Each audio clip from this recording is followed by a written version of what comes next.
أعوذ بالله من الشيطان الرجيم بسم الله الرحمن الرحيم الحمد لله الصلاة والسلام على رسول الله ثم أما بعد السلام عليكم ورحمة الله وبركاته.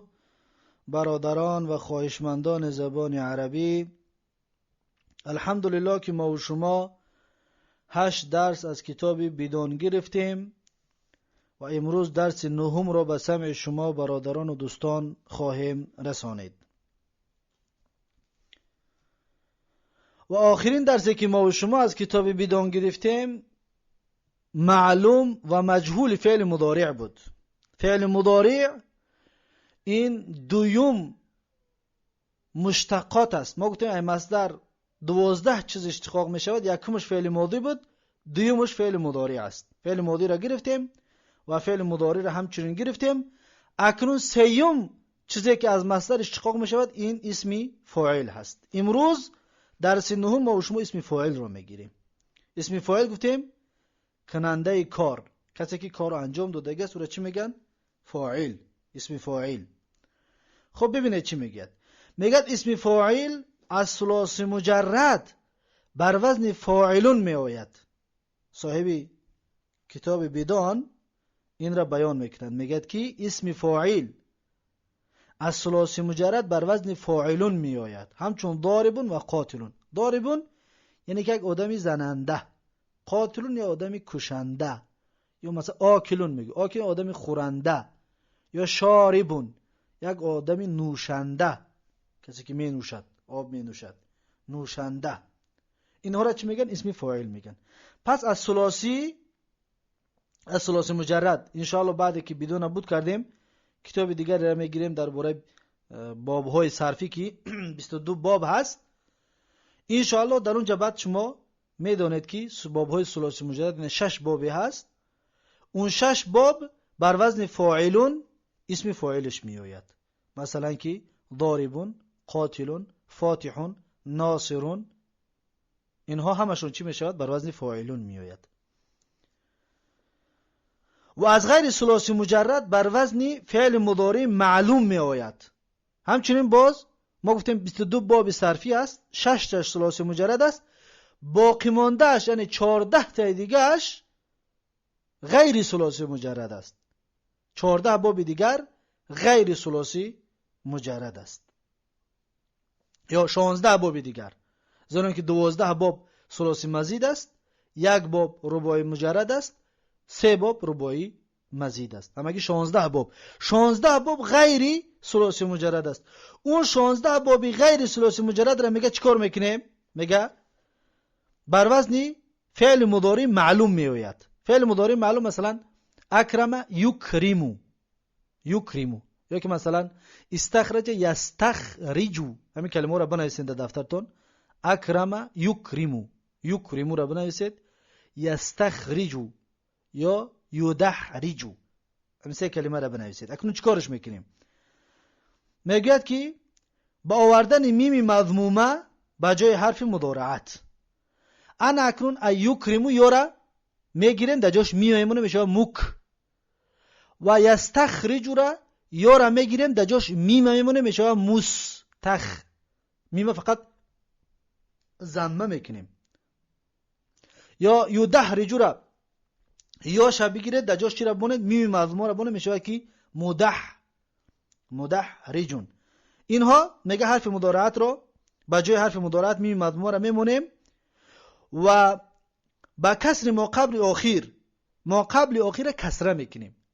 استخرج یستخرجو بود مستخرجون، یا که فعل یفعل بود مفعلون، یا انکسر ینکسر منکسرون، یا مدحرجون.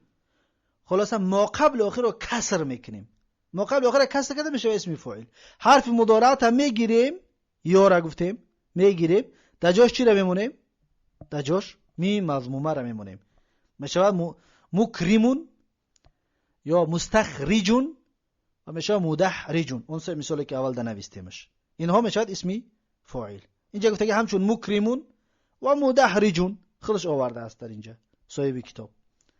انا اکنون میگه اسم فاعل بر 6 صیغه می آید. در اول یادتون باشه گفته بودیم که فعل ماضی 14 صیغه دارد، فعل مضارع 14 صیغه دارد، اسم فاعل 6 صیغه دارد. اینجا میگه 6 تا، اصلا 7 تا، یا تا صیغه منتهی الجموع در اینجا ده نمیاردش.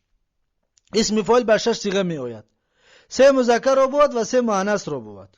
یعنی 3 تا برای مذکر، 3 تا برای مؤنث. اون 3 که مذکر بود ضاربون، ضاربون یعنی که یک مرد زننده، صیغه واحد مذکر اسم فاعل ضارب.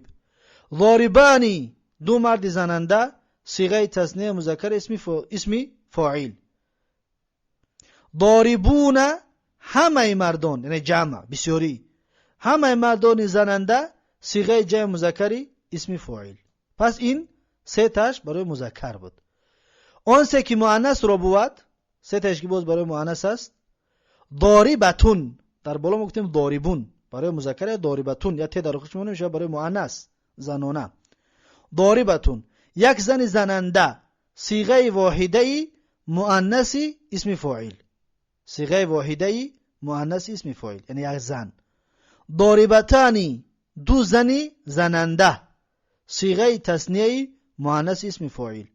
ضارباتون همه زنان زننده، صیغه جمع مؤنث اسم فاعل. پس این 6 صیغه شد و آخرین صیغهش که ضوارب، این صیغه منتهی الجموع میگن، در این کتاب نیاورده استش، اون را انشاءالله بعد در دیگر کتابا با تفصیل میخونیم شد. پس این شد 6 صیغه فعلی اسم فاعل، 6 صیغه اسم فاعل. چطور گفتیم که اسم فاعل رو از 6 باب ثلاثی مجرد بر وزن فاعلون میگیریم، مثلا ضاربون، قاتلون، ناصرون، آکلون. و از غیر ثلاثی مجرد گفتیم حرف مضارعت هم میگیریم، در جاش یا را میم مضمومه را میمونیم و ماقبل آخرش کسره میکنیم. مثلا که یکریمو یا را میگیریم میشه مک، ماقبل آخر کسره میشه مکریمو، یا مدحرجو یا مستخرجو. همه اینا چی هستن؟ اسمی فاعل هستن. انا اکنون میگذاریم در اسم مفعول. اسم فاعل همین قدر گفته صاحب کتابو، بس میگذاریم به اسم مفعول. میگه اسم مفعول از ثلاثی مجرد بر وزن مفعولون می آید. اسم مفعول ما گفتیم که کسی را که کار در بالاش واقع شدگی است. اسم مفعول کسی را که کار در بالاش واقع شدگی است. میگه اسم مفعول از ثلاثی مجرد بر وزن مفعولون می آید. وزن قطعی بگیرید ترازوش مفعولون هست، مفعولون. همچون مضروبون، آیا ضربه حتی بگیم مضروبون یعنی که زده شده، مقتولون یعنی کشته شده، یا منصورون نصرت داده شده، یا مأکولون خورده شده. اینها همشون چی هستن؟ اسمهای مفعول هستن. میگه و از غیر ثلاثی مجرد بر وزن مفعول بر وزن فعل مضارع مجهول آید. از غیر ثلاثی مجرد ما چطور گفتیم که 6 باب ثلاثی مجرد است و 16 باب غیر ثلاثی مجرد است. یعنی همون 16 باب میگه که از فعل مضارع مجهولش میگیره. مثلا که یکریمو معلوم فعل مضارع بود، یکرمو مجهول میشود.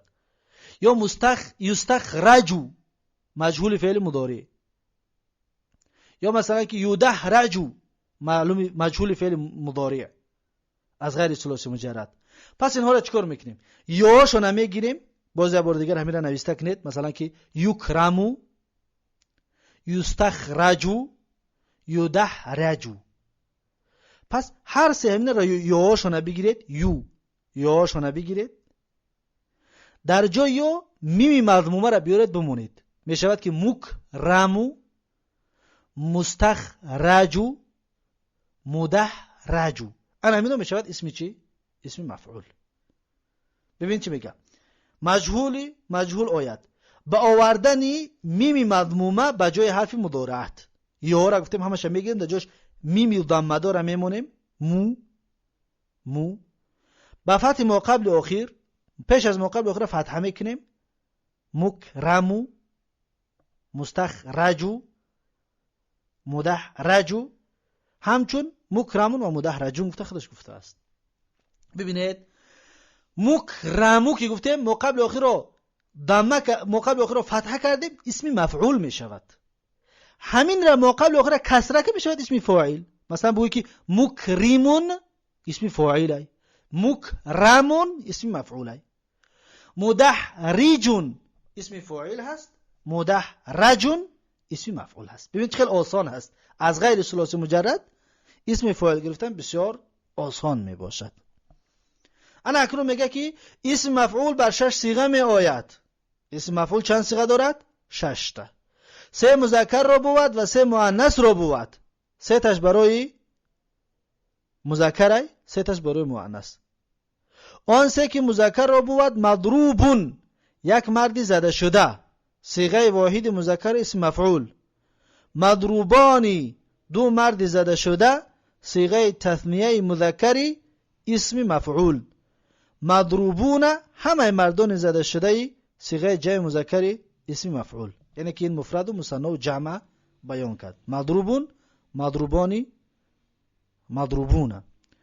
آن 3 که مؤنث را بود، انا اکنون میگه 3 تا دیگه‌اش که برای مؤنث است. مضروبتون، در آخرش ته میمونه. مضروبتون، یک زن زده شده، صیغه واحده مؤنث اسم مفعول. مضروبتانی، 2 زن زده شده، صیغه تثنیه مؤنث اسم مفعول. مضروباتون، همه زنانی زده شده، صیغه جمع مؤنث اسم مفعول. پس این بود صیغه های اسم مفعول. انا اکنون این 6 صیغه اسم مفعول. حالا میگذاریم به اول اسم فاعل. گفتیم اسم فاعل 6 صیغه دارد. یک بار مختصرا میگیم. مثلا که ایباب ضربه بگیریم، میگیم ضاربون، ضاربانی، ضاربونه، 3 تا برای مذکر، مفرد و مثنی و جمعش. ضاربتون، ضاربتانی، ضارباتون، این 3 تا برای مؤنث، مفرد و مثنی و جمعش. این دیگر رنگ اون فعل های ماضی ما خوندیم، مخاطب و غایب و متکلم. اینجا دیگه اون طوری چیزا نیست. 3 تا برای مذکر، 3 تا برای مؤنث، خلاص. 6 صیغه دارد، خلاص.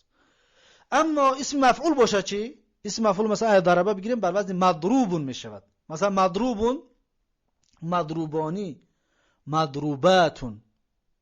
معذرت میخوام اول. مضروبون، مضروبانی، مضروبون، این 3 تا برای مذکر هست، مفرد مثنی و جمع اسم مفعول. مضروبتون، مضروبتانی، مضروباتون، این 3 تا برای مؤنث است، مفرد و مثنی و جمع. پس این بود اسم فاعل و اسم مفعول. از هر باب ثلاثی مجرد شما همین طور میتونید بگیرید. مثلا ای حمیده را بگیرید، ای حمد گفتن میگن حامدون، حامدانی، حامدون، حامیدتون، حامیدتون، حامیداتون. یا محمودون، اسم مفعول ای حمیده، محمودون، محمودون، محمودانی، محمودون، محمودتون، محمودتان، محموداتون.